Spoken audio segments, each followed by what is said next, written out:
children outside, which sometimes you can. I live by a playground. Sorry for that. It's like 10 o'clock and I wanted to do a little day in the life. I feel like I haven't done this in so long. And specifically, we have stuff to do because I had a mental health dip the past 10 days. That makes it sound so much sweeter than it was. I think we'll have a little chat about it later in the video, but right now, as you might be able to see from the kitchen, I need to clean. So I thought I'd do like a midweek reset. So basically not working today. We're gonna clean, we're gonna get everything feeling really nice. And then I think I'm just gonna get cozy on the sofa, watch some telly. And there's a film I really wanna watch that comes to Sky Cinema today called Marlowe. So I actually think I'm gonna watch that. So I will report back on how the film is. Hello. I really enjoyed Marlowe. It's a very old school, slow-paced film. It's film noir style, and it was just really lovely. Liam Neeson as well, I googled his age while I was watching it, 70. 70, you would never know. I also really liked that there was a complex female character dynamic between the mum and the daughter. I thought that was like quite nice and refreshing. It may not be like the perfect exploration, but I think it's important to explore mother-daughter dynamics, and I think it was done in an interesting way. Some kind of expectation, it just looked really fun, and so I got what I wanted out of it. Because I went and gave it a quick Google after I watched the film, and I didn't realise that there is like a classic Marlowe character. The books have been written about him, and so there was some expectation from some viewers that it would live up to this like archetypal idea they had in their head of the Marlowe character, but I didn't have that, and I'm very glad. Yeah, I really enjoyed it. I'd absolutely recommend. As I mentioned, it's available on Sky Cinema. There's also been a really fun Women in Film pop-up available, which I will definitely be browsing. And they've got a Spider-Verse pop-up. If you are not in agreement that the Spider-Verse is the best thing that Marvel does, I cannot talk to you. Thank you so much, Sky Cinema, for working with me on this video. As per usual, I review one film a month with Sky, and this month's film did not disappoint. Go and watch Marlowe. Okay, so pretend it's not the day later. Let's cut back to the cleaning. I'm just quickly having a banana, and oh, these bars, when I've been not great, I've been having one of these for breakfast. They're basically little flapjacks. They're so good. I don't know if you can see just how bad it is. Oh, that's kind of the clean stuff. There is just a lot that needs to be done. And it's worth saying Jack does do a lot of stuff, but like, I have really dropped the ball. I'm gonna finish eating my breakfast and then we shall get on with it.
Kitchen. Well done us. I've made my second coffee. I only have 2 a day because I'm a responsible adult. I actually need some water, I'm quite dry. This is our lovely kitchen. I don't know how much I've spoken about this before, but this house was buy to let for like 10 years, we think. Yeah, so it kind of feels like a rented space. You can see, can you see that this cabinet is higher than the lower cabinets? Can you see this change over here of height? That is because there is a supporting beam that goes all the way through our living space. So they've tried to conceal it with this. Hopefully one day we'll do the kitchen and we'll come up with a slightly more aesthetically pleasing way to disguise this big supporting beam. But yeah, you gotta love it, gotta love it. Honestly, just grateful that it's like black and white, you know? I don't know if you remember our last place, but it was brown and blue, which we've currently got in the bathroom, and it's not my favorite combination. Okay, so the kitchen's done. I'm gonna take the bins down. You don't have to see that. Then we move on to the living room. Coffee is so good. Coffee, my silly little coffees, every day just keep me going, literally. Oh, so happy.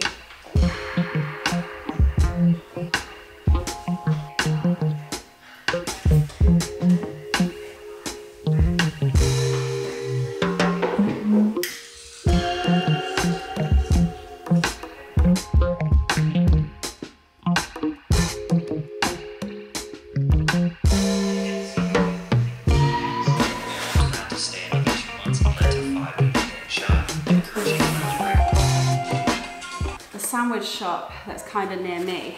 We tried yesterday for the first time. The egg sandwich was the best thing I've eaten in weeks. So they put like caramelized onion in it. Sorry, but how good does that look?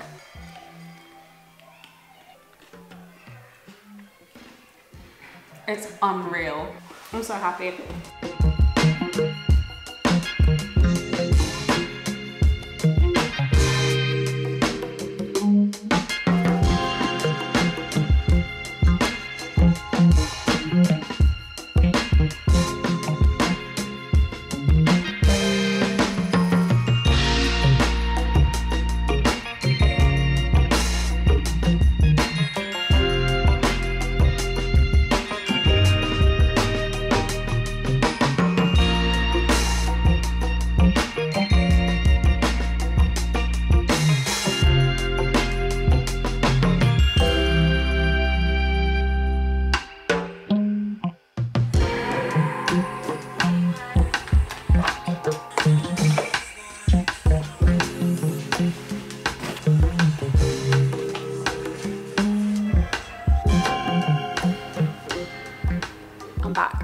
Some lipstick. The tank is clean. My hair is crazy though. I might actually have a little shower after this. Let's talk about hormones quickly because I have not been well this month. I think I can say that safely. There's something going on with me. Do I know what it is? No. Have I managed to secure a doctor's appointment yet? Also no. My doctors are crap. I've been trying to get an appointment for ages and haven't managed it. So I'm going to move doctors and then talk to them about this. But I wanted to talk to you a bit first, just in case anyone else has experienced this. I've mentioned it to a few people now and no one really experiences it. So basically, I am having a rough time on the coming up to ovulation. The week or 10 days before ovulation at the moment is really unpleasant for me. I have disrupted sleep. I find it very hard to eat. I'm nauseous a lot of the time. I get bad heart palpitations, anxiety, sweating, TMI, but it's true. My thoughts get incredibly obsessive. It's really uncomfortable to live in my head. I feel crazy. Yeah, so I'm basically not eating or sleeping. And it does come with some positives as well. I'm incredibly creative. Music sounds amazing to me. I love being social. I have so many beans in me, but I feel fundamentally detached. And it's not very funny. Like, I'm laughing now, but it's really unpleasant. I came off the pill 2 years ago. Some people, and totally understandably, are like, just go back on the pill. And I'm definitely considering it, especially if it doesn't clear up. But Jack and I have talked about it. And ultimately, I'd rather get to the bottom of it now than just put a plaster on a larger wound and then reopen it in a few years' time, if I can. It's just incredibly hard to describe, but I feel wired, like truly wired. I get pretty much no PMS. I'm minimally irritated, but this pre-ovulation thing is just so intense. I wouldn't mind it if it was more chilled out. In fact, I think it's meant to be more chilled out. I think I'm just having quite an extreme version of it. But yeah, it just means that like I am insane.